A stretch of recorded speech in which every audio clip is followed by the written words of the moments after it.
सदाशिवसमारम्भां शङ्कराचार्यमध्यमाम् अस्मदाचार्यपर्यन्तां वन्दे गुरुपरम्पराम्। పదమూడో అధ్యాయం మొదటి శ్లోకం. అథ త్రయోదశోऽధ్యాయః.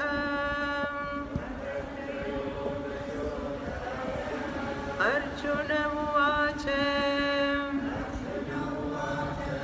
ప్రకృతిం పురుషం చైవ క్షేత్రం క్షేత్రజ్ఞమేవ చ ఏతద్వేదితుమిచ్ఛామి జ్ఞానం జ్ఞేయం చ కేశవ. శ్రీభగవానువాచ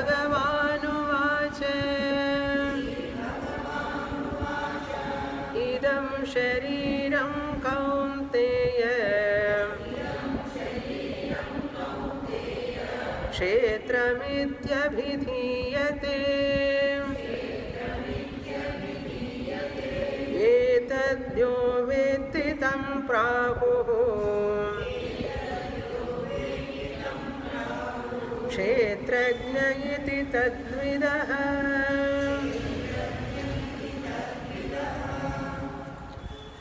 మూడవ షట్కమైనటువంటి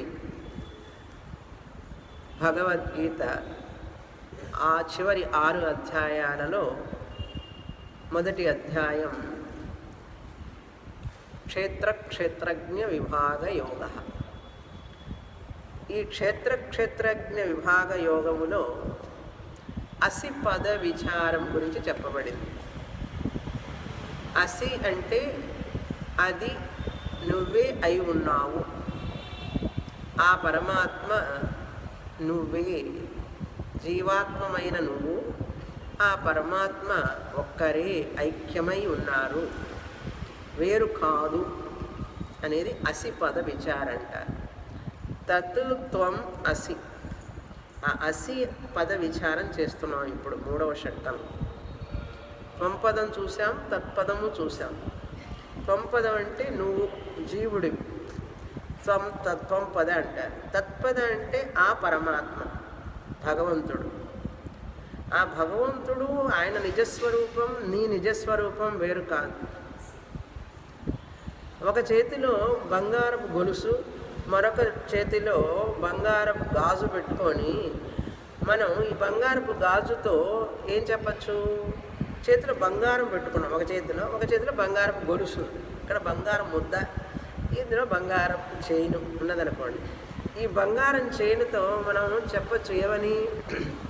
నువ్వు ఈ బంగారమే, ఈ కుడి చేతిలో ఉన్న బంగారం కంటే నువ్వు వేరు కాదు అని చెప్పవచ్చా కాదా?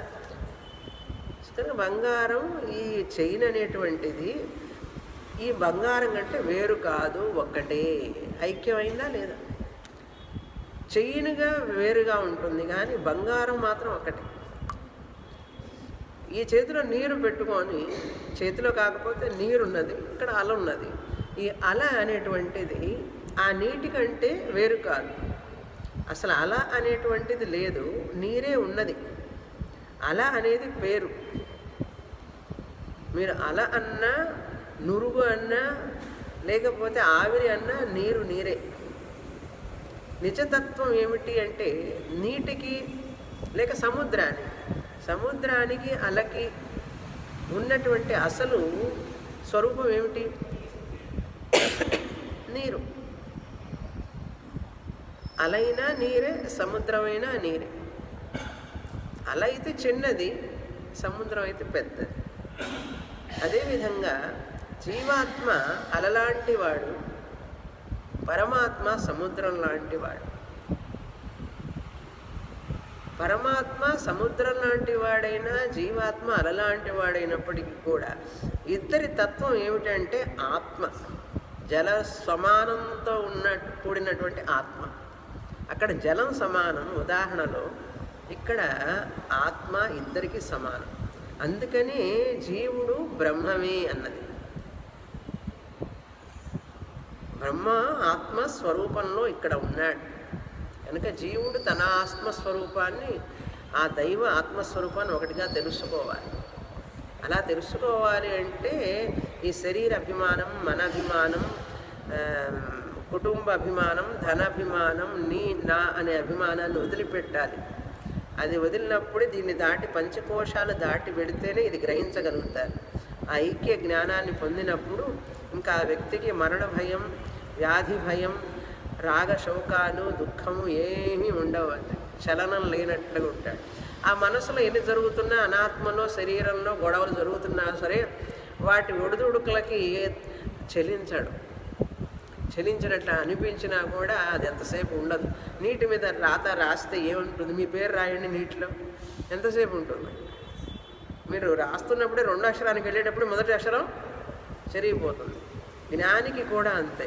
ఎవరైనా అనుమానించినా, అవమానించినా, నిందించినా కూడా నీటి మీద రాసిన అక్షరాలు లాంటివి, ఎక్కువసేపు ఉండవు. ఎట్లాగైతే పసిపిల్లలు అమ్మ తిట్టినా కొట్టినా వెంటనే మర్చిపోతారు, తొందరగా బయటపడతారు వాళ్ళు. ఎందుకంటే వాళ్ళకి అభిమానం, రాగం, ద్వేషం లేవు. అదే పెద్దవాళ్ళం అయితే ఏం చేస్తాం? 10 రోజులు ఆలోచిస్తాం, నెల రోజులు దిగులు పడతాం. పిల్లలు అలా దిగులు పడతారా? చూసారా ఎప్పుడన్నా? మళ్ళీ తల్లిని వచ్చి కౌగిలించుకుంటాడు. అంటే వాళ్ళకి అంత అభిమానము లేదు, కోపం లేదు, తాపము లేదు వాళ్ళకి. అందువల్ల మర్చిపోతారు వెంటనే. నీటి మీద వ్రాసిన రాత లాంటిది. దేహాభిమానం ఉన్న వాళ్ళకి, ఎక్కువగా మమకారం ఉన్న వాళ్ళకి శిలాఫలకం లాంటిది. ఎవరైనా ద్వేషించినా, నిందించినా అదే గుర్తుకొస్తూ ఉంటుందన్నమాట మనసు లోపల. అది తొందరగా చెరిగిపోయింది అంటే నీటి మీద వ్రాత లాంటిది. చెరగలేదు నెలల తరబడి, సంవత్సరాల తరబడి, చివరి దాకా చెప్పచ్చు, 8 దాకా జీవితాంతం అదే ఆలోచిస్తున్నాను అనుకోండి, అది శిలాఫలకమే కదా.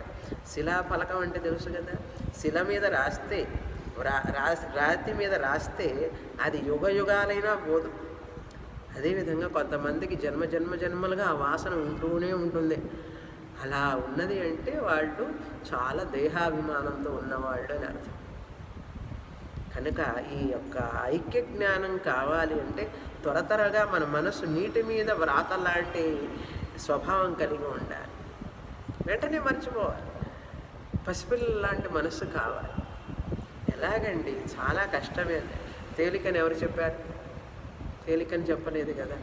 కష్టమైనప్పటికీ కూడా అలా అభ్యాసం చేయడంలో ఒక తృప్తి, ఆనందం వస్తుంది. తర్వాత జ్ఞానం రావాలంటే తప్పదు మరి. లేకపోతే కష్టం, మనస్సుకి ఇంకా ఇంకా శోధన జరుగుతూనే ఉంటుంది, బాధ. కనుక అటువంటి అసిపదాన్ని గురించి చెప్పేటటువంటి అధ్యాయంలో ప్రవేశించాం క్రిందటి వారం. ఏం చెప్పారు కృష్ణ పరమాత్మ? అర్జునుడు ప్రశ్న వేశాడు. క్షేత్రం అంటే ఏమిటి? క్షేత్రజ్ఞుడు అంటే ఏమిటి? ప్రకృతి అంటే ఏమిటి? పురుషుడు అంటే ఏమిటి? జ్ఞానం అంటే ఏమిటి? జ్ఞేయం అంటే ఏమిటి చెప్పండి అన్నారు. 6 అంటే సాంకేతిక పదాలు, టెక్నికల్ టర్మ్స్ అంటారు. సాంకేతిక పదాలను గురించి నాకు చెప్పు అని అన్నాడు. అప్పుడు కృష్ణ పరమాత్మ 2వ శ్లోకం నుంచి సమాధానం ఇస్తున్నారు. మొదటి శ్లోకం మీ పుస్తకాల్లో లేదు, కొంతమంది పుస్తకాల్లో వ్రాసుకోమని చెప్పాను క్రిందటి వారమే. వ్రాసుకొని వాళ్ళు ఎవరైనా ఉంటే ఆ శ్లోకాన్ని వ్రాసుకోండి. అంటే కొన్ని పుస్తకాల్లో మొదటి శ్లోకం అర్జునుడి ప్రశ్న ఇవ్వలే. ఆ కృష్ణ పరమాత్మ ఏం చెప్పారు? క్షేత్రం అంటే ఏముంది? 6ని 3గా చేశారు కృష్ణ పరమాత్మ. గ్రూప్ క్షేత్రం, ప్రకృతి 2 1. క్షేత్రజ్ఞ, పురుష, జ్ఞేయం 3 1. జ్ఞానం అనేది 1. ఆత్మజ్ఞానానికి సాధనభూతమైనటువంటి అభ్యాసాలు ఏవైతే ఉంటాయో అవన్నీ జ్ఞానం అని పిలువబడింది. కనుక 3 విషయాలుగా 6ని 3గా చేశాం. క్షేత్రం, ప్రకృతిని ఒక గ్రూపుగా, 2 1, వేరు వేరు పదాలు. అదేవిధంగా క్షేత్రజ్ఞ, పురుష, జ్ఞేయం వేరు వేరు పదాలైన విషయం ఒకటి, రెండో గ్రూప్ జ్ఞానం అనేటువంటిది ఒకటి. ఇప్పుడు కృష్ణ పరమాత్మ మొదటి గ్రూప్ ఏం తీసుకున్నారంటే క్షేత్రం క్షేత్రజ్ఞ తీసుకున్నారు. అంటే క్షేత్రం ఏమిటంటే ఏమిటి, క్షేత్రజ్ఞ అంటే ఏమిటి, తర్వాత పురుష ప్రకృతి చెప్తారు, తర్వాత జ్ఞానం అంటే చెప్తారు. ఈ రెండవ శ్లోకంలో ఏం చెప్పారు, అర్జున క్షేత్రం అంటే ఏముంది, ఇదం శరీరం, ఈ శరీరమే క్షేత్రం. ఎందుకని ఇది క్షేత్రం అని చెప్పాం, భూమి లాంటిది, భూమికి కూడా క్షేత్రం అని పేరు. భూమిలో ఎలాగైతే విత్తనం నాటితే మొలక మొలుస్తుందో, ఫలాలను ఇస్తుందో, చేదు ఫలాలని తీపి ఫలాలను ఇస్తుందో, అదేవిధంగా ఈ శరీరం కూడా భూమి లాంటిదే, క్షేత్రం. ఇందులో కర్మ అనేటువంటి విత్తనం నాటబడింది.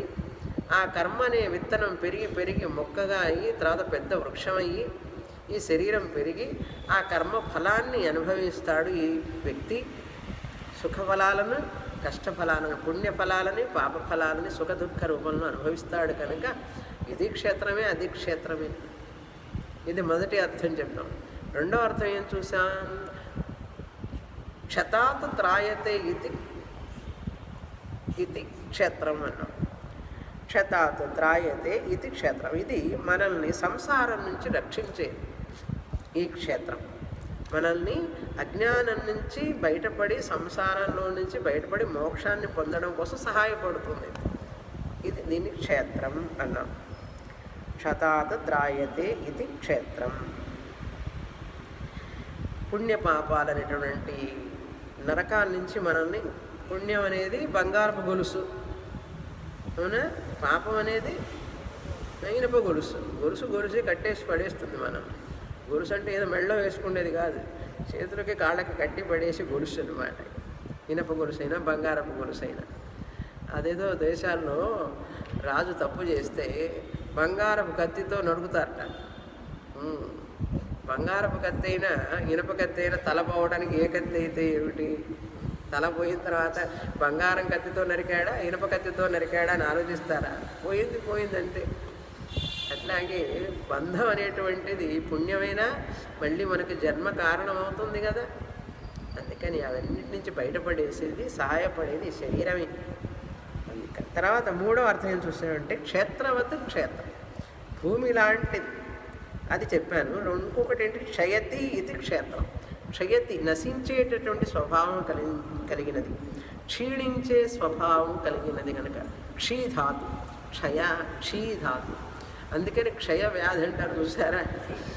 ఎందుకు వచ్చింది క్షయ వ్యాధి అనేది, ఆ వ్యక్తి క్షీణిస్తూ ఉంటాడు, సన్నబడిపోయి క్షీణిస్తుంటాడు కనుక క్షయ వ్యాధి అని పేరు దానికి.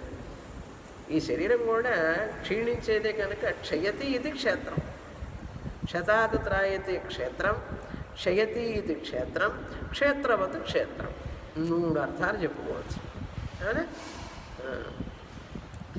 కనుక ఈ క్షేత్రాన్ని ఎవరైతే తెలుసుకుంటారో, ఇటువంటి క్షేత్రాన్ని, ఏతత్ యహ వేత్తి, వేత్తి అంటే తెలుసుకుంటాడు.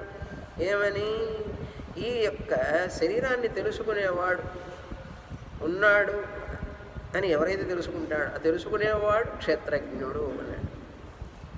యహ వేత్తి, శరీరాన్ని ఎవరైతే తెలుసుకుంటూ ఉన్నాడో వాడు క్షేత్రజ్ఞ. ఇది ఎవరు చెప్తారు, తద్విద ఆహు, పండితులు చెప్తారు. అర్జున అన్నాడు, నేను చెప్తానని అంటారు. చూసారా, భగవంతుడే, కృష్ణ పరమాత్ముడే ఏమంటున్నాడు, ఆ పండితులు చెప్తారు. ఆహు అంటే ఆ పండితులు చెప్తారు. అంటే ఇక్కడ మనకేం తెలుస్తుందంటే కృష్ణ పరమాత్మ కూడా తనదిగా చెప్పడం లేదు. ఇది వేదాలలో చెప్పబడింది, ఉపనిషత్తుల్లో చెప్పబడింది. ఉపనిషత్తులు చదివినటువంటి ఆ పండితులు ఉన్నారు చూసావా, వాళ్ళు చెప్తున్నారంటాడు. ఆ గొప్పతనం చూడండి, ఎంత వినయం. మనం ఏమిటంటే మనం ఇప్పుడు ఉన్నటువంటి జనాలు కొంత సొంత సాహిత్యంతో, నేను కనిపెట్టాను, నేను రాశాను ఈ పుస్తకం, ఇదంతా నా సాహిత్యమే, నేను లేకపోతే ఏమీ లేదంటాడు. ఉన్నదంతా అజ్ఞానం, అది పెట్టుకొని అంతా నాదే అంటాడు మనిషి. అది మీరు ఎక్కడన్నా చూస్తూ ఉండండి. కృష్ణ పరమాత్మ అనేక సార్లు ఉపయోగిస్తారు. పండితం పండితా ఆహు, తద్విద ఆహు అంటాడు. ఆ విషయం మర్చిపోకూడదు మనం. ఎప్పుడు ఎక్కడ ఏది నేర్చుకున్నా కూడా ఇది మా గురువు గారిదేనండి, నాదేం లేదన్నాడు. భగవంతుడు ఇచ్చాడంతే అనాలి. ఎక్కడైనా మన గర్వం మన అహంకారం వచ్చిందంటే మనకు అర్థం కాలేదని అర్థం. ఏమిటి? మనకు అర్థం కాలేదని అర్థం అన్నాడు. అర్థమైన వాడు ఎప్పుడు తనదిగా భావించడు. అర్థం కాని వాడికి భావిస్తాడు కనుక వాడికి అర్థం కాలేదని అర్థం. అవునా? అట్లా ఉండాలి. ఎంత అన్నీ ఉన్న విస్తరి అణిగిమణిగి ఉంటుంది, నిండుకుండా తొణకదు. ఎందుకంటే నాదెక్కడుంది అసలు? నేను ఒక పైప్ లైన్, ఇదొక ఇన్స్ట్రుమెంట్ ద్వారా వస్తున్నది. ఆయన చెప్పిన ప్రవాహం ఈ నోటి ద్వారా వస్తున్నది, ఆయన దగ్గర నేర్చుకున్నదే కదా. కనుక ప్రతి గురువు కూడా వారికి వచ్చే నమస్కారాన్ని వారి గురువు గారికి పంపిస్తారు, ఆ గురువు గారు తన గురువుకు పంపిస్తారు. అట్లా ఆది గురువుకు వెళ్ళిపోతుంది నమస్కారం. ఆ విశిష్టత, గొప్పతనం ఏదన్నా ఉంటే మనం చెప్పే మాటల్లో ఇదంతా వాళ్ళకే వెళుతుంది. అది కృష్ణ పరమాత్మ నుంచి మనం నేర్చుకోవాలి. తద్విధ ఆహు. అందుకని మనం ఎప్పుడు చెప్పాలి, ఎవరి దగ్గర నుంచి మనం నేర్చుకుంటే మా గురువుగారు ఇలా చెప్పేవారు, మా గురువుగారు ఇలా చెప్పేవారు అంటూ ఉంటాం. ఫలానా వారు చెప్పారని చెప్పేది మనం గ్రాటిట్యూడ్ అనమాట. మనకి మా స్వామివారు ఇలా చెప్పారంట. మా స్వామివారు ఏం చెప్తారు? వారి గురువు గారు చెప్తారు. మా స్వామివారు ఇట్లా చెప్పారని అంటారు. చూసారా? నేను చెప్తున్నానని ఆయన గురువు గారు ఆయన అట్లాగే చెప్తారు. మా గురువుగారు ఇలా చెప్పారని అంటారు. అది పరంపర అంటే. అర్థమైందా? అది ఎప్పుడు కూడా క్షేమం మనకట్లా. మేము చదువుకుంటే మనకు క్షేమం. మనం త్వరగా దేహ అభిమానం నుంచి బయటపడతాం, మనో అభిమానం నుంచి బయటపడతాం. త్వరగా మనకు ముక్తి లభిస్తుంది, ఆత్మజ్ఞానం. ముక్తి ఆత్మజ్ఞానం అంటే ఏమిటి? శాంతిని అనుభవిస్తాం. శాంతం సుఖం అద్వైతం, అటువంటి శాంతిని మనం అనుభవిస్తాం. అది ఆహు. ఇదంతా పండిత ఆహుకి ఇదంతా వ్యాఖ్యానం. ఇంతవరకు క్రిందటి వారం చూసాం. క్షేత్రం అంటే ఈ శరీరం అని తెలుసుకోబడేది క్షేత్రం. ఇందాక చూసిన బృహదారణ్యకంలో అదే విషయం చూడండి. తెలుసుకోబడేది క్షేత్రం, తెలుసుకునేవాడు క్షేత్రజ్ఞ. ఘటం జానాతి ఘటజ్ఞ అని చెప్పాను కదా పోయిన వారం. పటం జానాతి పటజ్ఞ, క్షేత్రం జానాతి క్షేత్రజ్ఞ. అంతే. మనసును తెలుసుకునేవాడు కూడా క్షేత్రజ్ఞ. మనస్సు కూడా క్షేత్రమే కదా, సూక్ష్మ శరీరం కనుక మనస్సు, శరీరము, ఈ ప్రపంచంలో అవన్నీ మనం తెలుసుకునేవన్నీ క్షేత్రమే. తెలుసుకునేవాడు క్షేత్రజ్ఞుడు. ఇప్పుడు ఆ క్షేత్రజ్ఞుడు ఎవరు అంటే అక్కడ ఇక్కడ చూడకూడదు. నేనే తెలుసుకునేవాడిని కనుక నేనే క్షేత్రజ్ఞుడిని అని చెప్పుకుంటూ ఉండాలి. లేకపోతే మనం ఏంటంటే ఆ క్షేత్రజ్ఞుడు పరమాత్మ, పురుష పరమాత్మ అంటూనే ఉంటాం ఎన్ని జన్మలైనా కూడా. ఇంకా మనం బయటపడం. అందులో ఒక సౌలభ్యం కొంతమందికి, అహంకారాన్ని వదులుకోవక్కర్లేదు, కుటుంబం మనుషుల్ని వదులుకోవక్కర్లేదు, వీళ్ళని హాయిగా ఉంచుకుంటూ ఉంటేనే ఆయన అక్కడే ఉండని, క్షేత్రజ్ఞుడో పురుషుడో ఆయన పరమాత్మ అక్కడే ఉండనివ్వండి అని అనుకుంటూ ఉంటారు. అందుకని ఎక్కడైతే ఆత్మ గురించి వస్తున్నదో, పరమాత్మ నువ్వే అయి ఉన్నావు అని చెప్తున్నప్పుడు ఆ స్థితిలో మనం ఆలోచిస్తూ ఉండాలి ఎప్పుడు. అప్పుడు ఏం చేయాలి? మనం ఒక గృహస్థుడిగానో గృహిణిగానో ఆ పేరు ఇవన్నీ కూడా కొంచెంసేపు అట్లా అన్నీ మూటగట్టి పక్కన పెట్టాలి.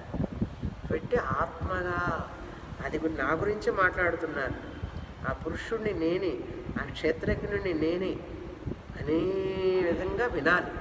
అలా వినడం అలవాటు చేసుకున్నామంటే టక్కున జీవన్ముక్తి వస్తుంది. ఇంకేం కష్టం లేదు. అది అప్పుడప్పుడు గుర్తు చేస్తుండాలి నేను. గుర్తు చేస్తే గుర్తుంటుంది, లేకపోతే మళ్ళీ మర్చిపోతాం. మళ్ళీ ఇల్లు పిల్లలు అందరూ గుర్తుకొస్తారు, శరీరం అది ఎప్పుడు ఉంటూనే ఉంటుంది.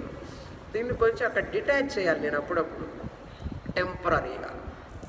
తాత్కాలికంగా చేస్తూ ఉంటేనే ఇది కొంచెం అతుక్కుంటుంది విషయం, లేకపోతే అంత తేలిక అంటుకో చాలా చాలా కష్టం. ఫెవికాల్ లాగా అది శరీరం తెలుసుకునేవాడు అన్నారు. తర్వాత 3వ శ్లోకం చదువుతాం ఇప్పుడు. క్షేత్రజ్ఞం చాపి మాం విద్ధి సర్వక్షేత్రేషు భారత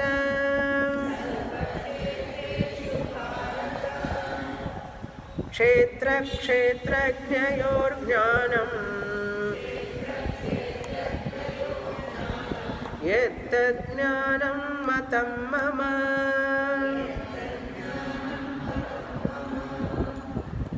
యత్ యత్ దృశ్యం తత్ తత్ మిథ్య. ఇప్పుడు దీనివల్ల మనం ఏం తెలుసుకోవాలి అంటే ఈ క్షేత్రం అనేటువంటిది, శరీరం అనేటువంటిది క్షేత్రమని, మనస్సు అనేటువంటిది క్షేత్రమని అన్నాం.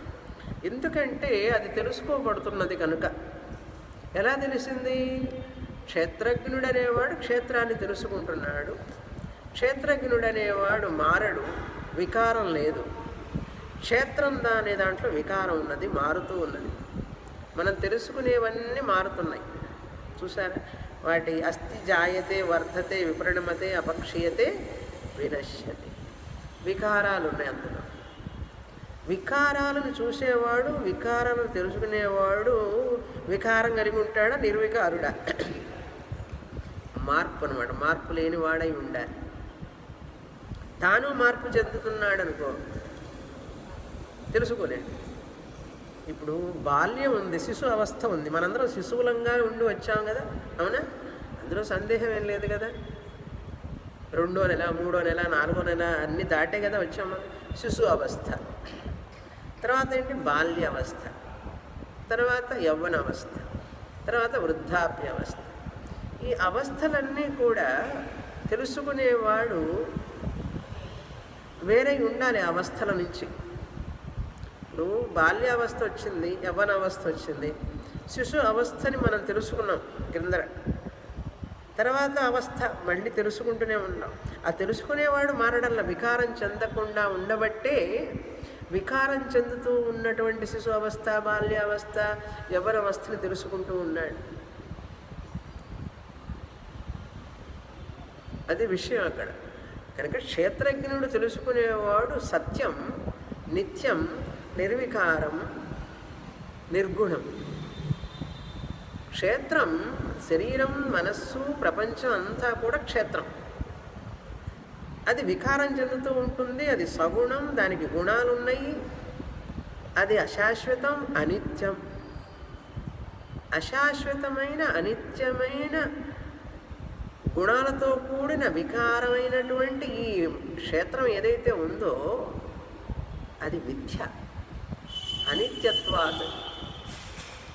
ద్రష్ట క్షేత్రజ్ఞ, తెలుసుకునేవాడు మార్పు లేదు కనుక, గుణాలు లేవు కనుక, నిర్గుణం కనుక, నిర్వికారం కనుక, సత్యం కనుక అది ఎప్పుడు సత్యం. క్షేత్రజ్ఞుడు సత్యం. ఈ విషయాన్ని అక్కడ మనకు తెలియజేస్తున్నారు. మనం దాన్ని గ్రహించాలి. అది అక్కడ శ్లోకంలో ఉండదు. ఈ క్షేత్రం అనిత్యం అని, క్షేత్రజ్ఞుడు సత్యం అని చెప్పరు. దీన్ని మన బుద్ధితో మనం గ్రహించాలి. తర్వాత క్షతాత్ త్రాయతే క్షేత్రం, క్షయతి ఇది క్షేత్రం, క్షేత్రవత్ క్షేత్రం అన్నప్పుడు నశించేది కదా.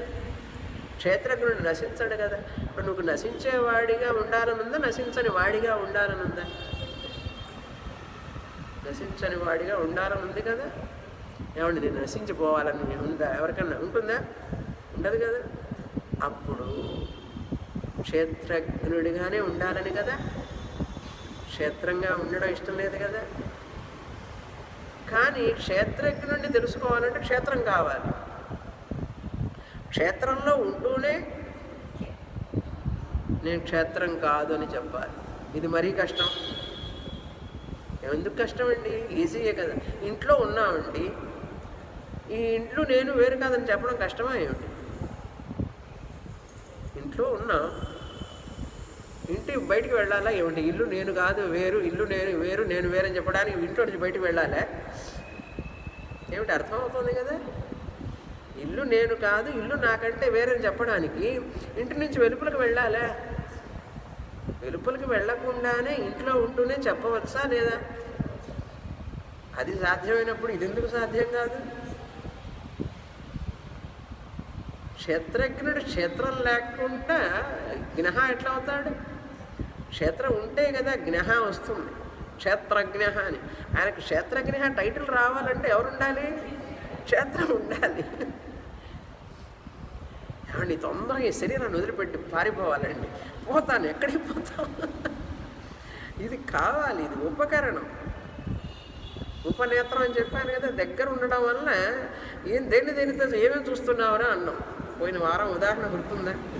ఏమేమి చూస్తున్నావంటే మైకు చూస్తున్నాను, ఫ్యాన్ చూస్తున్నాను, లైట్లు చూస్తున్నాను, గోడలు చూస్తున్నాను, చైర్లు చూస్తున్నాను, అందరు కూర్చున్న వాళ్ళని చూస్తున్నాను అన్నాడు. కానీ కళ్ళద్దాలు చూస్తున్నాను అని అన్నాడా? ఎందుకు చెప్పలే? దాన్ని తనతో పాటు చేర్చుకున్నాడు. ఎందుకంటే ఉపనేత్రం దగ్గర ఉన్నది. మనకు ముక్కు మీద ఎవరో అన్నట్ట ఒక జోక్, నీ చెవు కోస్తానన్నట్ట వాడెవడో. చెవు కోస్తానంటే నా చెవుకు వస్తే నేను కళ్ళజోడు ఎక్కడ పెట్టుకునేది అన్నట్టు. చెవుకు వస్తే నేను కళ్ళజోడు ఎక్కడ పెట్టుకునేది అన్నాడు. నా చెవు ఎందుకు రాకొస్తారు కదా అనగాలి, కళ్ళజోడు ఎక్కడ పెట్టుకునేది అన్నట్ట. ఎంత తెలియగలవాడో చూడండి. అట్లాగే మనం ఎందుకు చెప్తున్నాను ఇప్పుడు అది కళ్ళద్దాన్ని దేవేం చూస్తున్నావురా అంటే కళ్ళద్దాలు కూడా చూస్తున్నానని చెప్తామా ఎవరమన్నా? పొరపాటున కూడా చెప్పాం కదా. అది అన్నీ చూస్తున్నానంటాడు. ఇది చూస్తున్నావా లేదా? మనసును చూస్తున్నావా లేదా? తెలుసుకుంటున్నావా లేదా? ఇది విషయం. కనుక సత్యమైన దాన్ని తెలుసుకోవడానికి ఇది విచారణ చేయాలి. కదలిన మెదలిన ఎప్పుడున్నా కూడా ఈ విచారణ మనసులో పోతూనే ఉండాలి. ఇప్పుడు ఏం చెప్తున్నారు? ఈ ఉపనేత్రం అయిపోయింది కదా, ఉపనేత్రం కదా. ఇప్పుడు కళ్ళజోడు ఎంత దగ్గర ఉన్నదో దాన్ని ఒక చూస్తున్న వస్తువుగా దృశ్యంగా భావించడం లేదు మనం. ఈ శరీరాన్ని మనసుని కూడా అట్లాగే ఒకటైపోయినాం, మమేకం అయిపోయినాం. అలా అవ్వద్దు, అయితే కష్టపడతావు, దుఃఖపడతావు అని చెప్తున్నది శాస్త్రం. ఇంత అజ్ఞానంలో ఎందుకండి ఉన్నాం మనందరం అన్నాం. ఉన్నాం ఎందుకు, ఏం చేస్తాము? ఉన్నాం కదా, అందులో నుంచి బయటపడతాం. అందుకే క్షేత్రం ఇచ్చాడు భగవంతుడు. ఇప్పుడు ఈ శరీరం మంచిదా కాదా అంటే ఏం చెప్తారు? చాలా చాలా మంచిదండి అన్నారు. శరీరం కావాలి మా. అందుకని మన శాస్త్రంలో ఏం చెప్పారు? శరీరం దేవాలయం అన్నారు, దేహం దేవాలయం. చూసారా? ఈ శరీరాన్ని ఇది వద్దండి, ఈ నరకయాత్ర పడుతుందండి, ఇదంతా మలభాండం అండి, ఈ శరీరం మంచిది కాదండి అని చెప్పి అనవచ్చు. కాదండి, ఈ శరీరం చాలా అవసరం. ఈ శరీరం ఉంటేనే మేము, ఈ దేవాలయం ఉంటేనే ఆ దేవుణ్ణి తెలుసుకోగలుగుతాం అని అనవచ్చు. అందుకే మనస్సే బంధానికి కారణమవుతుంది, మోక్షానికి కారణమవుతుంది. ఒకే మనస్సు. ఒకడికేమో డిప్రెషన్, ఆపరేషన్, సపరేషన్ వస్తున్నది మనసు వల్ల. మరొకడికేమో ఆ మనస్సు అందమైన మనస్సుగా చక్కగా మలుచుకొని ఆ మనస్సు ద్వారానే ఆత్మని గ్రహిస్తున్నాడు. కనుక మనస్సులో దోషం లేదు. మనస్సును నువ్వు ఎట్లా మార్చుకుంటే అది అట్లా ఉపయోగపడుతుంది. శరీరంలో కూడా దోషం లేదు. శాస్త్రం చెప్పినట్టుగా చక్కగా శరీరాన్ని ఆరోగ్యవంతంగా భక్తితో, యోగ సాధనతో, అనుష్ఠానంతో, ఉపాసనలతో చక్కగా మితాహారం, మిత భోజనం చేస్తూ దాన్ని చక్కగా కాపాడితే ఇది ఎంతో ఉపయోగపడుతుంది. దేహం దేవాలయం, జీవో దేవ సనాతన, త్యజేత్ అజ్ఞాన నిర్మాల్యం, సోహం భావేన పూజయేత్. అహం బ్రహ్మాస్మి అని తెలుసుకోవడానికి ఇది ఒక సాధన, అద్భుతమైన సాధన. కనుక దీన్ని చక్కగా పోషించండి, అలంకరించండి, జాగ్రత్తగా చూడండి, ప్రేమగా చూడండి, ప్రేమగా చూసి ఆదరించండి. మళ్ళీ ఎక్కడన్నా కొంచెం ఎక్కువ చేస్తే మళ్ళీ కష్టం.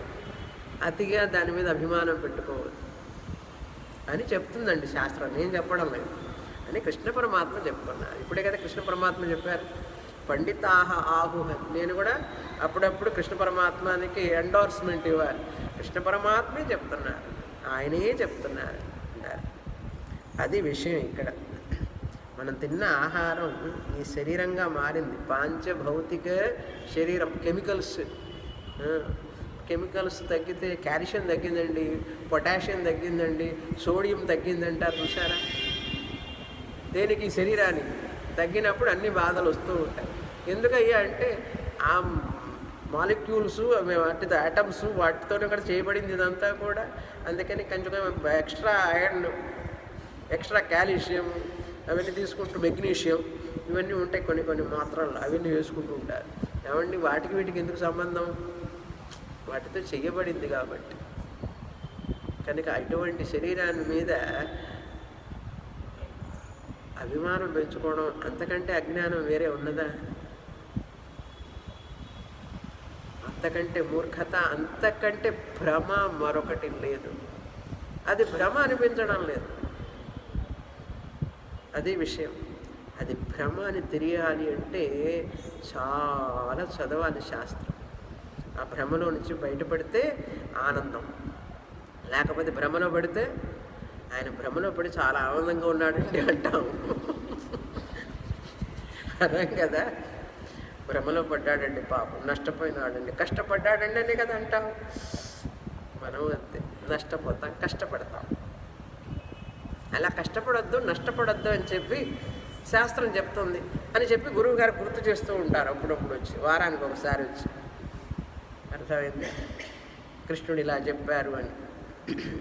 క్షేత్రజ్ఞం చాపి మాం విద్ధి. చూడండి, ఇందాకేమన్నారు? క్షేత్రాన్ని తెలుసుకునేవాడు క్షేత్రజ్ఞుడు అన్నాడు. కృష్ణ పరమాత్మ చెప్తున్నాడు, అర్జున ఆ క్షేత్రజ్ఞుడు ఎవరో తెలుసా? తెలుసుకో, తెలియకపోతే తెలుసుకో. ఏమని? మాం, నన్నుగా తెలుసుకో. కృష్ణ పరమాత్మ అంటున్నారు, నేను ఆ క్షేత్రజ్ఞుడిని తెలుసుకో అన్నారు. ఇప్పుడు ఆ క్షేత్రజ్ఞుడు కృష్ణ పరమాత్మ, వాచ్యార్థ కృష్ణ పరమాత్మ, లక్ష్యార్థ కృష్ణ పరమాత్మ అని ప్రశ్న. వసుదేవ కృష్ణుడా ఆ క్షేత్రజ్ఞుడు, లేక వసతి దీవ్యతి ఇది సత్తా చిత్తుతో రూపంతో ఉన్న ఆత్మస్వరూపమా అని మనం తెలుసుకోవాలి. ఎందుకంటే క్షేత్రజ్ఞుడు నిర్వికారుడు, నిర్గుణుడు, మారడు. క్షేత్రం మారుతూ ఉంటుంది, కృష్ణ పరమాత్మ శరీరం మారుతూ ఉంటుంది. వసుదేవుడు పుత్రుడైతే ద్వాపరయుగంలో ఉన్నాడు, త్రేతాయుగంలో లేడు, కలియుగంలో లేడు.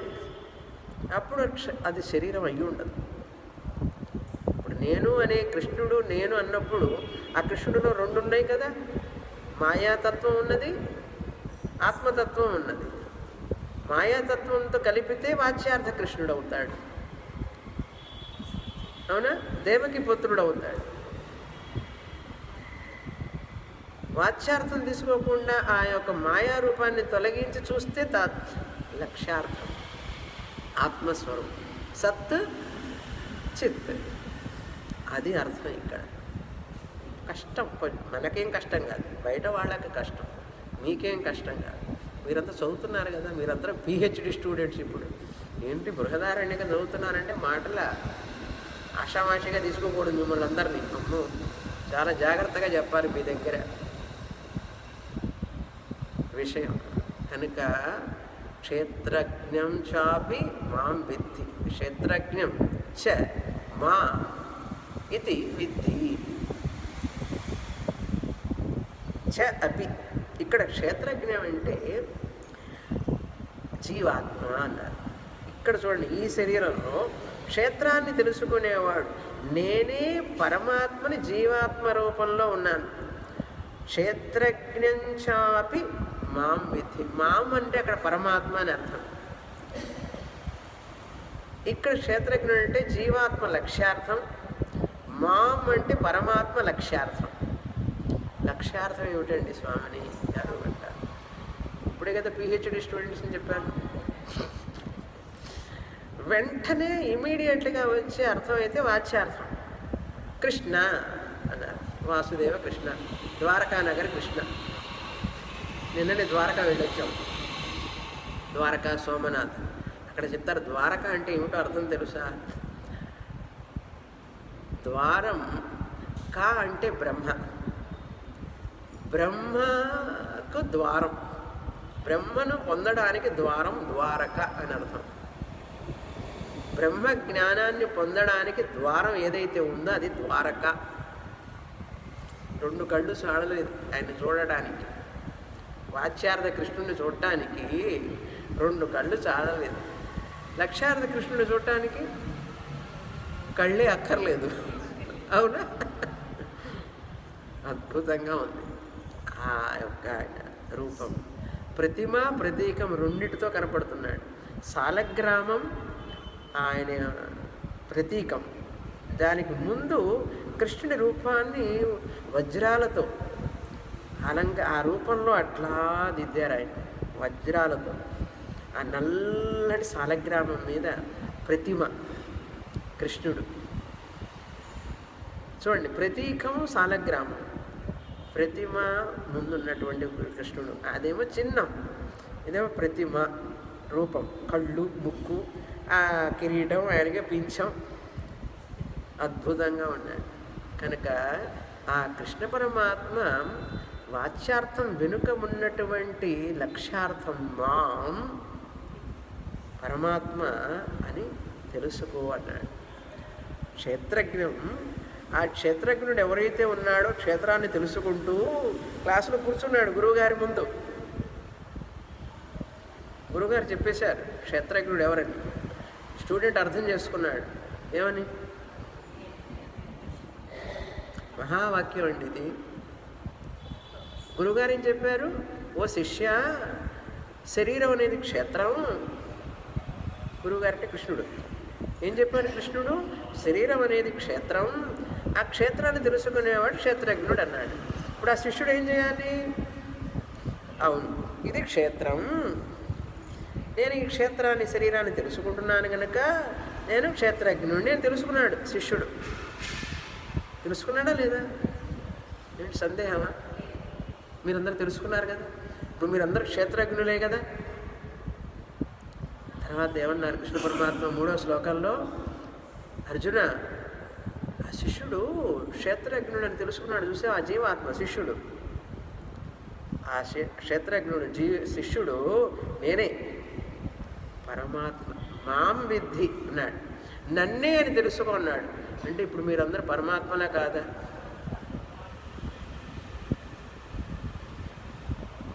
నేను క్షేత్రజ్ఞుడిని ఈ శరీరంలో. ఇప్పుడు మీరు ఏం తెలుసుకోవాలి? ఆ పరమాత్మే ఈ క్షేత్రజ్ఞుడు. నేనేం తెలుసుకోవాలి? ఆ పరమాత్మే ఈ క్షేత్రజ్ఞుడు, ఆ క్షేత్రజ్ఞుడు, ఈ క్షేత్రజ్ఞుడు. మీరందరూ క్షేత్రజ్ఞులు కదా, నేను క్షేత్రజ్ఞుడినే కదా. క్షేత్రాన్ని తెలుసుకుంటున్నాం. ఏమిటి క్షేత్రజ్ఞుడు అంటే? ఏమిటి పెద్ద విషయం? ఏమిటి చెప్పండి? శరీరాన్ని తెలుసుకునేవాడు క్షేత్రజ్ఞుడు. కృష్ణ పరమాత్మ ఏమన్నాడు? ఆ శరీరాన్ని తెలుసుకునే క్షేత్రజ్ఞుడు ఎవడైతే ఉన్నాడో వాడెవడో కాదు, నేనే. అంటే ఇప్పుడు క్షేత్రజ్ఞుడైన నేను ఏం చెప్పాలి? కృష్ణ పరమాత్మ క్షేత్రజ్ఞుడు నేనే అని చెప్పాడు కాబట్టి ఇంకా తప్పదు నాకు. ఇంకేం చెప్పాలి? నేను ఇప్పుడు ఏం చెప్పి తీరాలి? నేనే పరమాత్మని చెప్పాలి. ఎందుకంటే మీకు క్షేత్రజ్ఞుడు అనేది అర్థమైపోయింది. మిమ్మల్ని ఇంకా పోనివాడు పక్కకి. ఆయన ఏం చెప్పారు? ఆయన 3వ శ్లోకంలో నన్నని తెలుసుకో అన్నాడు. ఆయన ఎవరు? పరమాత్మ. అంటే ఇప్పుడు ఆయన పరమాత్మే ఆ క్షేత్రజ్ఞుడు నేనని చెప్పడం వల్ల క్షేత్రజ్ఞుని తెలుసుకున్న మనం ఏం చెప్పాలి ఇప్పుడు? నాయన నేను పరమాత్మని, ఇంకా చెప్పక తప్పదు నాకు. అవునా? ఎంత గొప్ప శ్లోకం చూడండి. ఒక్క లైన్లో అయిపోయింది వేదాంతం. అంతే. ఎంత తేలిక చూసారా వేదాంతం? సింపుల్. ఇది శరీరాన్ని తెలుసుకునేవాడిని నేను తెలుసుకుంటున్నాను. ఈ శరీరాన్ని తెలుసుకునేవాడు నేనన్నాను, నన్ను క్షేత్రజ్ఞుడు అన్నాడు కృష్ణ పరమాత్మ. పేరు పెట్టాడు ఆయన.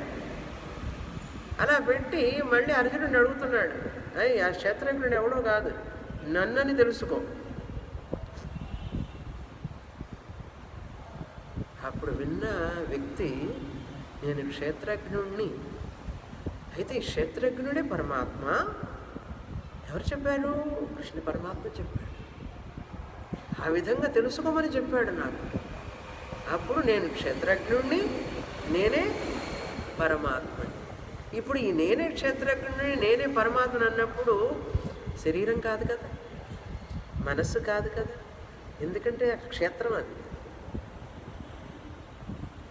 క్షేత్రాన్ని తెలుసుకునేవాడు క్షేత్రం కంటే వేరు. కనుక శరీరత్రయ విలక్షణ, పంచకోశ విలక్షణ, అవస్థాత్రయ విలక్షణ క్షేత్రజ్ఞ పరమాత్మ అహమస్మి. నేనే బ్రహ్మాన్ని. ఆ నేను అన్నప్పుడు మనం ఏమేమి తీసేసాం? ఇప్పుడు 5లో నేనే బ్రహ్మాన్ని, అహంకారాన్ని తీసేసాం, వాచ్యార్థం, స్థూల శరీరాన్ని తీసేసాం, సూక్ష్మ శరీరాన్ని తీసేసాం, మనస్సు, కారణ శరీరం అజ్ఞానం పోయింది, పారిపోయింది. అంగుష్ఠమాత్ర పురుష. అది ఈ సత్యాన్ని ఎప్పుడు మనసులో నెమరు వేసుకుంటూ ఉండాలి. ఇది మోక్షం అంటే. వేరే ఏదో మోక్షం కాదు. ఈ సత్యాన్ని గ్రహించడమే మోక్షం అనేటువంటిది నేను చెప్పే పదం కాదు. మీరు ఏ కృష్ణ పరమాత్మనైతే ఎన్ని సంవత్సరాలుగా ఆరాధిస్తూ పూజిస్తూ ఆయన్ని ధ్యానిస్తున్నారో ఆయన చెప్పిన పదం కాదనడానికి వీలు లేదు. ఇది ఎలాగండి అనేటటువంటి సాహసం కూడా చేయలేము మనం ఇప్పుడు. అవునా? ఎందుకంటే ఆయన పలుకుతున్నాడు అక్కడ. ఇంకా ఆయన చెప్తున్నప్పుడు ఆయన వాక్యాలు ఎలా అసత్యం అవుతాయి? కనుక అది అసత్యం కావడానికి వీలు లేదు. కనుక అది నేను గ్రహించి తీరాలి. కనుక ఆ క్షేత్రజ్ఞుడు నేనే కనుక, ఆ క్షేత్రజ్ఞుడే పరమాత్మని చెప్పాడు కనుక, నేను జీవాత్మనైన అనుకుంటున్న నేను క్షేత్రజ్ఞుడిని పరమాత్మని అన్నారు. అది ఐక్య జ్ఞానం అంటే. క్షేత్రజ్ఞం చ అపి మాం విద్ధి. నన్ను అని తెలుసుకో, పరమాత్మనని తెలుసుకో. క్షేత్రజ్ఞ జీవాత్మ మాం పరమాత్మ ఏవ ఇది విద్ధి అన్నారు. మహావాక్యం. చాలా ఎంత ముఖ్య శ్లోకం అండి ఇది. భగవద్గీత మొత్తంలో సారం మర్చిపోకూడదు. ఇంకా ఎప్పుడు ఎక్కడ నిద్ర లేపినా సరే ఈ వార్త రావాలి లోపల నుంచి. క్షేత్రజ్ఞం చాపి మాం విద్ధి. ఎక్కడ ఒక క్షేత్రమా? సర్వక్షేత్రేషు అన్నాడు చూడండి తర్వాత పదం. సర్వక్షేత్రేషు భారత. ఏ అర్జున, భారత వింటున్నావా సరిగ్గా? ఒకే స్టూడెంట్ పాపం కృష్ణుడికి. నాకైతే ఒక 20 మంది 30 మంది స్టూడెంట్స్ ఉంటారు. ఒకటి నిద్రపోయినా ఇంకొకటి పడుకుంటూ ఉంటాడు. నిద్ర పోవట్లేదు అనుకోండి, అంతా ఊరికి చెప్తాను. ఇంకొకటి వింటారు కొంచెం. ఒకడు పరధ్యానంగా ఉన్నా కూడా, అసలు పరధ్యానం అంటే తెలుసా? చిన్నప్పుడు ఏదో ఏమిట్రా పరధ్యానంగా ఉంటాం అనేవాళ్ళు. అసలు అది అర్థమయ్యేది కాదు పదం. తర్వాత ఇప్పుడు తెలుస్తుంది. పరధ్యానం అంటే ఆత్మధ్యానం, భగవంతుడి ధ్యానం కాకుండా వేరే దాని గురించి ధ్యానించేవాడు చింతన చేయడం వల్ల పరధ్యానం అన్నారు. అది పరధ్యానం. కానీ పరధ్యానంలో ఉండకూడదు మనిషి. ప్రజెన్స్ ఆఫ్ మైండ్ అంటారు దాన్ని. పరధ్యానం చేయకుండా ప్రజెన్స్ ఆఫ్ మైండ్ అంటే ఆ విషయం మీద ధ్యానం చేయి, మనసును కేంద్రీకరించి. ఏ విషయం అయితే చేస్తున్నావో, ఏదైతే మాట్లాడుతున్నావో దాని మీద మనసును కేంద్రీకరించడమే అసలైన ధ్యానం. అది విషయం అక్కడ. సర్వక్షేత్రేషు, అన్ని క్షేత్రముల యందు. అప్పుడు ఇప్పుడు స్వామిని గారు శాస్త్రం అంతా చదివారు కనుక వారికి మోక్షం వస్తుంది. వారు విన్నారు కనుక వారికి తెలిసింది కనుక వారు క్షేత్రజ్ఞుడు. స్వామిని వారికి కృష్ణ పరమాత్మ 3వ శ్లోకంలో మొదటి లైన్లో మాం విద్ధి అంటే వారికి అర్థమైపోయింది కనుక వారికి జీవాత్మ పరమాత్మ ఐక్యమైపోయింది. ఇప్పుడు శిష్యుడు నాకేమైంది అని అనుకున్నాడు అనుకోండి, నాకు ఎట్లా వస్తుందండి ఆ మోక్షం, నేను ఎట్లా ముక్తిని పొందినట్లు అవుతాను? మీరంటే చాలా సంవత్సరాలుగా సాధన చేసి చదివి మీరు క్షేత్రజ్ఞులను తెలుసుకున్నారు, మీరు పరమాత్మని తెలుసుకున్నారు. నేను ఎట్లా అవుతాను అని అంటే కృష్ణ పరమాత్మ మొట్టికాయ వేస్తానంటున్నాడు. అట్లా అన్నామంటే మొట్టికాయ వేస్తాను అన్నాడు.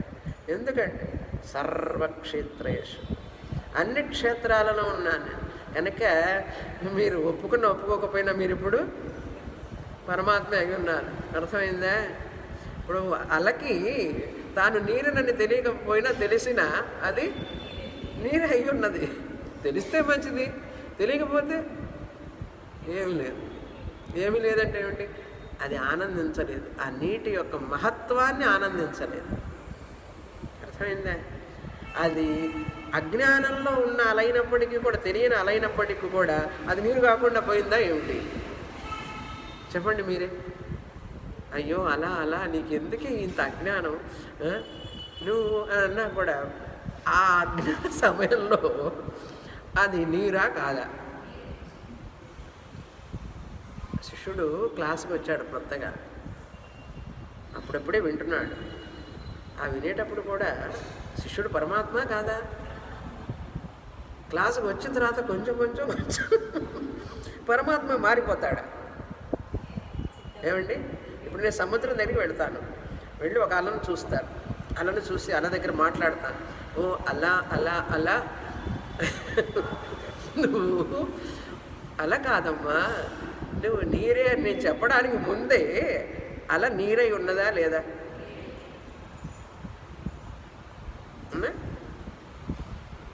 కనుక గురువు గుర్తు చేస్తున్నారు అంతే. గురువు గుర్తు చేయడానికి ముందే అలా నీరే అయ్యి ఉన్నది. అదేవిధంగా మీరందరూ కూడా, శిష్యులందరూ కూడా గురువు దగ్గర వినేవాళ్ళు, శాస్త్రం వినేవాళ్ళు పరమాత్మే అయ్యున్నారు. గురువు గారు గుర్తు చేస్తున్నారు, అంతేగాని గురువులు జీవాత్ముడిని పరమాత్మగా మార్చలేడు. ఎందుకంటే గురువు జీవాత్ముడిగా కూర్చున్న శిష్యుడు పరమాత్మే గురువుకు తెలుసు. అందుకని గురువులు ఏ గురువులు కిమ్మక్కులు గిమ్మక్కులు జిమ్మక్కులు చేయడానికి వీల్లేదు. ఇక్కడ ఎవరైనా చేస్తే వాళ్ళకి కాస్త ఏదో ప్రాబ్లం ఉందని అర్థమైందా?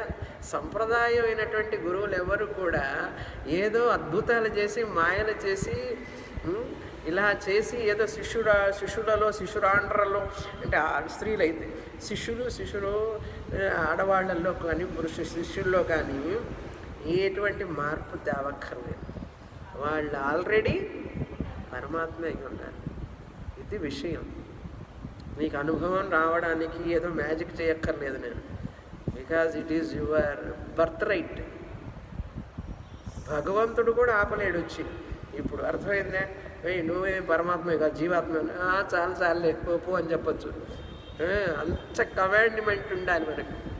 ఒకవేళ భగవంతుడు వచ్చి టెస్ట్ చేశాడు అనుకోండి, నేను పరీక్ష చేస్తాం కాసేపు, ఒరే నువ్వు జీవాత్మే పరమాత్మ కాదంటే, బాగుందయ్యా నీ విషయం, అసలు నేను పరమాత్మ కాకుండా ఉండడానికి వీల్లేదు, పరమాత్మనే అయి ఉన్నాను, జీవాత్మ అవ్వడానికి వీల్లేదు. అల దగ్గరికి పోయి నువ్వు నీరు కాదు, నువ్వు అలవే అంటే ఎట్లుంటుంది?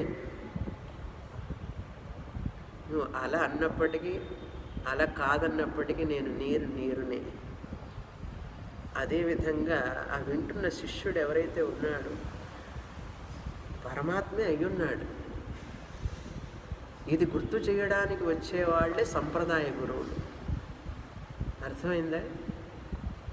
నేనేదో కొత్తగా ఇవ్వక్కర్లేదు మీకు. మోక్షం అనేది ఇచ్చేది కాదు, జ్ఞానం అనేది కూడా ఇచ్చేది కాదు. జ్ఞానాన్ని ఇవ్వలేను, మీ రూపాన్ని గుర్తు చేయడమే. జాంబవంతుడు హనుమంతుడికి గుర్తు చేశాడు ఆయన శక్తిని, అంతేగాని జాంబవంతుడు హనుమంతుడి వారికి శక్తిని ఇవ్వలేదు. ఆయనకున్న శక్తిని గుర్తు చేశాడు అంతే. అప్పుడు ఆంజనేయుల వారి విశ్వరూపాన్ని చూపించాడు. జాంబవంతుడు ఏమైనా చేశాడా? ఏం చేయలేదు. ఇక్కడ అంతే జరుగుతుంది. అందుకని నా గొప్పతనం ఏం లేదు, ఏ గురువు గొప్పతనం ఏం లేదు, చెప్పుకోవడానికి లేదు, పొగుడుకోవడానికి లేదు. ఎందుకంటే ఉన్నది ఆత్మతత్వం కనుక. అందుకనే సంప్రదాయ గురువులందరూ కూడా ఎప్పుడు వినయంగానే ఉంటారు. వాళ్ళు మనస్సుని శరీరాన్ని దాటి అతీతంగా ఉన్నటువంటి వాళ్ళు.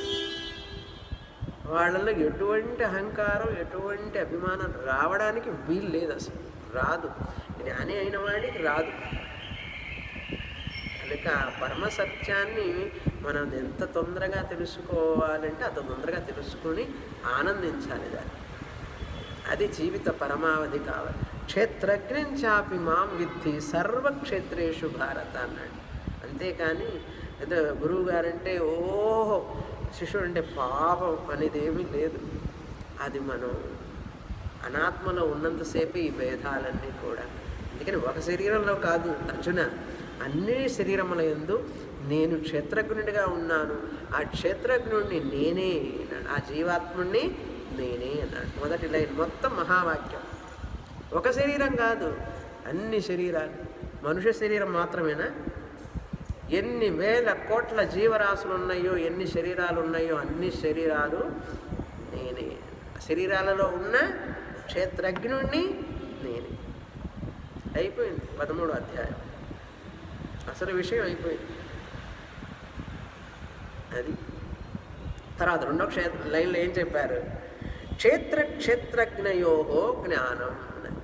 జ్ఞానం దేని గురించి? క్షేత్రం క్షేత్రజ్ఞయో. ఇందాక నుంచి వింటున్నాం మనం అరగంట నుంచి. క్షేత్రం అంటే ఏమిటో తెలుసుకున్నాం. శరీరము, మనస్సు, చూసే వస్తువులన్నీ క్షేత్రం అని తెలుసుకున్నాం. దృశ్యం, అనిత్యం, అసారం, అనేకం, సగుణం, సవికారం క్షేత్రం. క్షేత్రజ్ఞ నిర్వికారం, నిర్గుణం, సారం, నిర్వికల్పం, ఏకం, నిత్యం, సత్యం. క్షేత్రజ్ఞ. ఈ జ్ఞానం వచ్చిందా? క్షేత్రజ్ఞయో. శరీరము, మనస్సు, ప్రపంచం, ఆత్మ, వీరున్నిటి యొక్క జ్ఞానాన్ని మనం పొందాం. క్షేత్రజ్ఞయో జ్ఞానం. యత్ జ్ఞానం తత్ జ్ఞానం. అదే జ్ఞానం అంటే మరేది కాదు. యత్ తత్ జ్ఞానం మతం మమ. క్షేత్రజ్ఞయో జ్ఞానం యత్ జ్ఞానం తత్ జ్ఞానం. ఇంకా నీకు ఏ జ్ఞానం ఉందో లేదో నాకు అనవసరం. ఫిజిక్స్ జ్ఞానం ఉందో లేదో, కెమిస్ట్రీ జ్ఞానం ఉందో లేదో నాకేమిటి. అందుకనే వేదాంతం క్లాసులో మీరేం చదివి వచ్చారు, ఏం డిగ్రీ చదివారని చెప్పి అడగం. మీకేం క్వాలిఫికేషన్ ఉన్నాయో, మీరు మ్యూజిక్లో స్పెషలిస్టా, డ్యాన్స్లో స్పెషలిస్టా, కరాటే వచ్చా మీకు, లేకపోతే పెయింటింగ్ వచ్చా, మీకు ఏం వస్తే నాకేంటి. అపరా విద్య ఎంత ఉన్నా అవిద్యే కదా. అందుకని వేదాంత గురువు ఎప్పుడు కూడా అది చూడడు. ఈ యొక్క శిష్యుడికి ఎంత సంస్కారం ఉందా, ఎంత విలువలు పాటిస్తాడా, ఎంత ధార్మికుడా, ఎంత ఉన్నదా, అది దాన్ని బట్టి ఉంటుంది. కానీ గ్రహించడం అనేది క్వాలిఫికేషన్ కాదు. మంచి మనస్సు, భక్తి, శ్రద్ధ, భగవంతుడి మీద అపారమైన ప్రేమ, గురువు మీద అపారమైన ప్రేమ, శాస్త్రం మీద అపారమైన ప్రేమ, అంతులేని ప్రేమ. అలా ఉన్నవాడికి జ్ఞానం వచ్చి తీరుతుంది. ఎవరు ఏం చేయలేరు. అర్థమైందా? అటువంటి ప్రేమ ఉన్న వ్యక్తికి జ్ఞానం రాకెక్కడికి పోతుంది? క్షేత్రజ్ఞయో జ్ఞానం యత్ జ్ఞానం. ఈ రెండింటి గురించి ఎవరికైతే ఈ జ్ఞానం ఉన్నదో తత్ జ్ఞానం. నా ఉద్దేశంలో, మతం మమ, నా ఉద్దేశంలో, నా అభిప్రాయం అదే జ్ఞానం అంటే. ఇక నేనేం చూడను. పరావిద్య ఇది పరావిద్య, అవన్నీ అపరావిద్య. మా అబ్బాయి అది చదివాడండి, ఇది చదివాడండి, అక్కడికి వెళ్ళాడు, ఇక్కడికి వెళ్ళాడు, ఆ యూనివర్సిటీ ఈ యూనివర్సిటీ, ఎక్కడెక్కడో దేశాల్లో విదేశాల్లో చదివి అన్ని డిగ్రీలు సంపాదించి తల మోసుకొని వస్తున్నాడు. ఉంటుంది శాస్త్రం. ఎంత చదివితే ఏమిటయ్యా అన్నాడు. పాపం తల్లిదండ్రులు వాళ్ళ పిల్లల్ని చదివించడానికి అష్టకష్టాలు పడి అహోరాత్రాలు కష్టపడుతున్నారు. ధనం వెచ్చించి ఈ శరీరాన్ని ఇంత కోసం, అపరావిద్య కోసం ధారపోస్తున్నారు. శాస్త్రం అంటుంది తీసి బంగాళాఖాతంలో వేయి అంటుంది. మొత్తం నీ విద్య అంతా.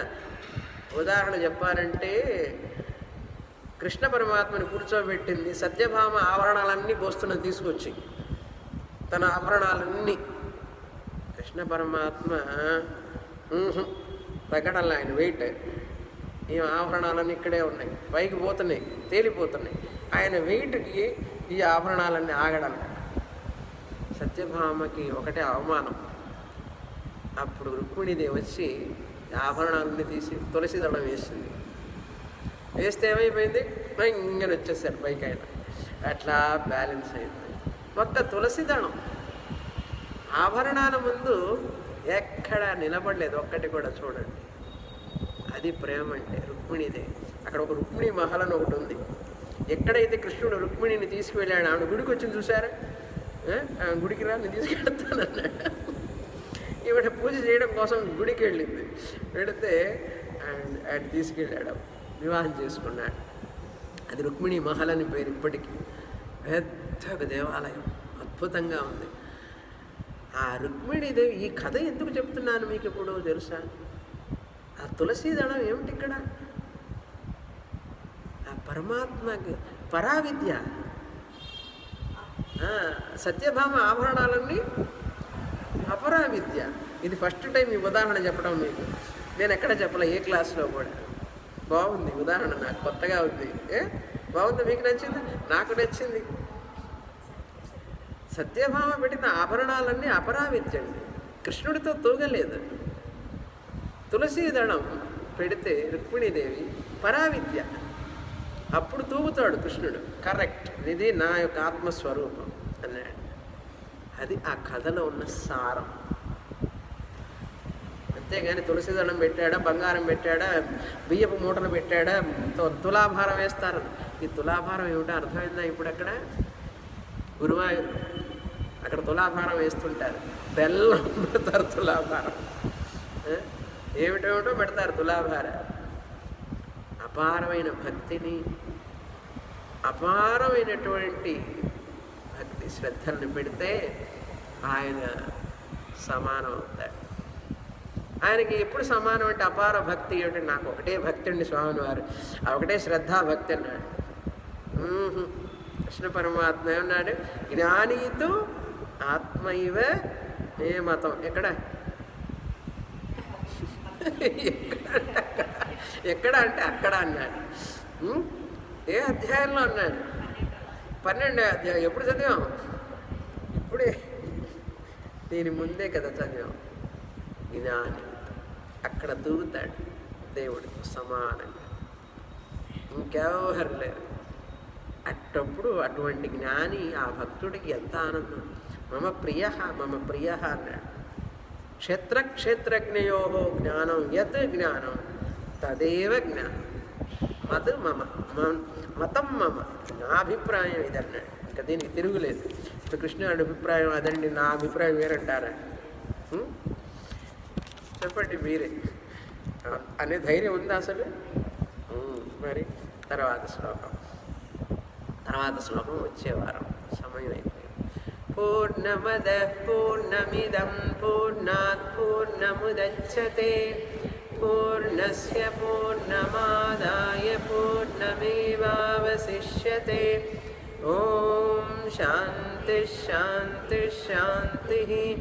హరి ఓం. శ్రీ గురుభ్యో నమః. హరి ఓం.